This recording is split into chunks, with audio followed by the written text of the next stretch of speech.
परंतु विधाता मेरा दुलार न सह सका। उनके उसने नीच माता के बहाने मेरे और स्वामी के बीच अंतर डाल दिया।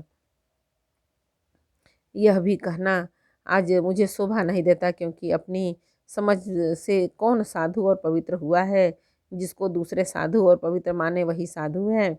माता नीच है और मैं सदाचारी और साधु हूँ, ऐसा हृदय में लाना ही करोड़ों दुराचारों के समान है। क्या कोदो की बाली उत्तम धान फल सकती है? क्या काली घोंघी मोती उत्पन्न कर सकती है? स्वप्न में भी किसी को दोष का लेस भी नहीं है।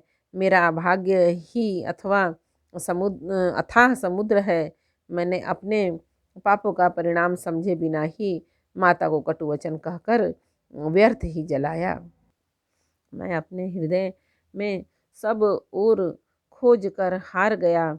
मेरी भलाई का कोई साधन नहीं सूझता। एक ही प्रकार भले ही निश्चय ही मेरा भला है, वह यह है कि गुरु महाराज सर्वसमर्थ हैं और श्री सीताराम जी मेरे स्वामी। इससे परिणाम मुझे अच्छा जान पड़ता है। साधुओं की सभा में गुरु जी और स्वामी के समीप इस पवित्र तीर्थ स्थान में सत्य भाव से कहता हूँ, यह प्रेम है या प्रपंच, छल कपट, झूठ है या सच, इसे सर्वज्ञ मुनि वशिष्ठ जी और अंतर्यामी श्री रघुनाथ जी जानते हैं। प्रेम के प्रण को निबाह कर महाराज पिताजी का मरना और माता की कुबुद्धि, दोनों का सारा संसार साक्षी है। माताएं व्याकुल हैं, वे देखी नहीं जाती। अवधपुरी के नर नारी दुसह ताप से जल रहे हैं। मैं ही इन सारे अनर्थों का मूल हूँ। यह सुन और समझकर मैंने सब दुख सहा है। श्री रघुनाथ जी लक्ष्मण और सीता जी के साथ मुनियों का सा वेश धारण कर बिना जूते पहने पाँव प्यादे पैदल ही वन को चले गए। यह सुनकर शंकर जी साक्षी हैं। इस घाव से भी मैं जीता रह गया। यह सुनते ही मेरे प्राण नहीं निकल गए। फिर निषाद राज का प्रेम देखकर भी इस वज्र से भी कठोर हृदय में छेद नहीं हुआ, यह फटा नहीं। अब यहाँ आकर सब आँखों से देख लिया। यह जड़ जीव जीता रह कर सभी सहावेगा। जिनको देखकर रास्ते की सांपिनी और बिच्छी भी अपने भयानक विष और तीव्र क्रोध को त्याग देती है, वे ही रघुनंदन लक्ष्मण और सीता। जिसको शत्रु जान पड़े, उस कैकई के पुत्र मुझको छोड़कर देव दुसह दुख और किसे सहावेगा। अंततः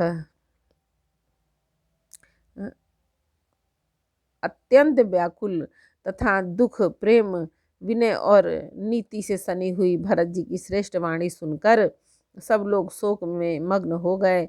सारी सभा में विषाद छा गया, मानो कमल के वन पर पाला पड़ गया हो। तब ज्ञानी मुनि वशिष्ठ जी ने अनेक प्रकार की पुरानी ऐतिहासिक कथाएं कह कर भरत जी का समाधान किया।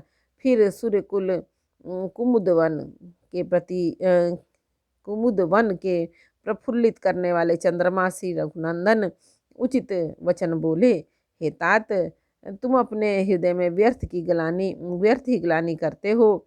जीवन की गति को ईश्वर के अधीन जानो। मेरे मत में भूत भविष्य वर्तमान तीनों कालों और स्वर्ग, पृथ्वी और पाताल तीनों लोकों के सब पुण्यात्मा पुरुष तुमसे नीच हैं।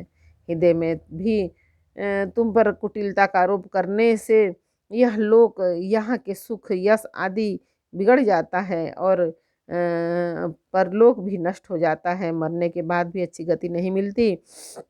माता के कई को तो वे ही मूर्ख दोष देते हैं जिन्होंने गुरु और साधुओं की सभा का सेवन नहीं किया है। भरत, तुम्हारा नाम स्मरण करते ही सब पाप, प्रपंच, ज्ञान, अज्ञान और समस्त अमंगलों के समूह मिट जाएंगे तथा इस लोक में सुंदर यश और परलोक में सुख प्राप्त होगा।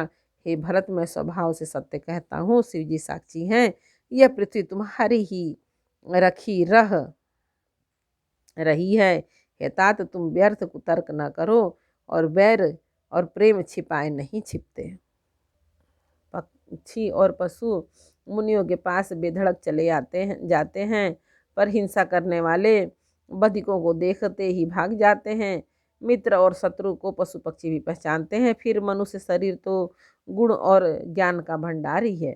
हे तात, मैं तुम्हें अच्छी तरह जानता हूँ। क्या करूं जी, में बड़ा असमंजस दुविधा है। राजा ने मुझे राजा ने मुझे त्याग कर सत्य को रखा और प्रेम प्रण के लिए शरीर छोड़ दिया। उनके वचन को मेटते मन में सोच होता है, उससे भी बढ़कर तुम्हारा संकोच है। उस पर भी गुरुजी ने मुझे आज्ञा दी है, इसलिए अब तुम जो कुछ कहो अवश्य ही मैं वही करना चाहता हूँ। तुम मन को प्रसन्न कर और संकोच को त्याग कर जो कुछ कहो मैं आज वही कहूँ, वही करूँ। सत्य प्रतिज्ञ रघुकुल श्रेष्ठ श्री रामचंद्र जी का यह वचन सुनकर सारा समाज सुखी हो गया। देवगणों सहित देवराज इंद्र भयभीत होकर सोचने लगे कि अब बना बनाया काम बिगड़ना ही चाहता है, कुछ उपाय करते नहीं बनता। तब वे सब मन ही मन श्री रामचंद्र जी की शरण गए। फिर वे विचार करके आपस में कहने लगे कि श्री रघुनाथ जी तो भक्त की भक्ति के वश हैं। अम्बरीश और दुर्वासा की घटना याद करके तो देवता और इंद्र बिल्कुल ही निराश हो गए। पहले देवताओं ने बहुत समय तक दुख सहे, अब भक्त प्रहलाद ने ही नरसिंह भगवान को प्रकट किया था। तब सब देवता परस्पर कानों से लग लग कर और सिर धुन धुन कर कहते हैं कि अब इस बार देवताओं का काम भरत जी के हाथ है। हे देवताओं, और कोई उपाय नहीं दिखाई देता। श्री राम जी अपने श्रेष्ठ सेवकों की सेवा को मानते हैं, अर्थात उनके भक्त की कोई सेवा करता है तो उस पर बहुत प्रसन्न होते हैं। एवं अपने गुण और शील के से श्री रामचंद्र जी को वश में करने वाले भरत जी का ही सब लोग अपने अपने हृदय में प्रेम सहित स्मरण करो। देवताओं का मत सुनकर देवगुरु बृहस्पति ने कहा, अच्छा विचार किया, तुम्हारे बड़े भाग्य हैं कि भरत जी के चरणों का प्रेम जगत में समस्त शुभ मंगलों का मूल है। एक बार बोलो रामायण मैया की जय।